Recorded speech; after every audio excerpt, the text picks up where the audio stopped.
Builders ఎలా react అవుతున్నారు అనే దానికన్నా కూడా పబ్లిక్కి చాలా ఇంపాక్ట్ అవుతుందని చెప్పేసి మనకు క్లియర్ కట్గా అర్థమవుతుంది. ఎందుకంటే ఈ రోజుల్లో కన్స్ట్రక్షన్ క్వాలిటీ చాలా తగ్గించేశారు.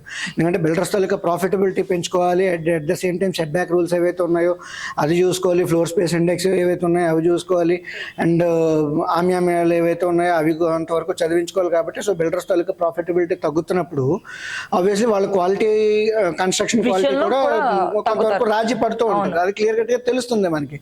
అండ్ ఇది మాత్రమే కాకుండా వచ్చేటప్పటికి ఏంటంటే గతంలో బిల్డింగ్ తాలూకా లైఫ్ చూస్తే ఒక 100 ఏళ్ళు 70 ఏళ్ళు అట్లా ఉండేవి. ఎందుకంటే ఆ కట్టడం తాలూకా క్వాలిటీ కూడా అట్లాగే ఉండేది. బట్ ఇప్పుడు ఏంటంటే 10 ఏళ్ళు 15 ఏళ్ళు అవుతుంది. మనమేమో ఒకవేళ హోమ్ లోన్ తీసుకుంటే 15 ఏళ్ళు 25 ఏళ్ళు 30 ఏళ్ళు తీసుకుంటున్నాం home loan. But building taluka life చూస్తే 15 ఏళ్ళు 20 ఏళ్ళకి వచ్చింది. అంటే మనం కనీసం కడుతున్నటువంటి ఈఎంఐ లైఫ్ అంతటి పాటు కూడా ఈ బిల్డింగ్ తాలూకా లైఫ్ ఉండట్లేదని చెప్పేసి మనకు క్లియర్గా అర్థం అవుతుంది.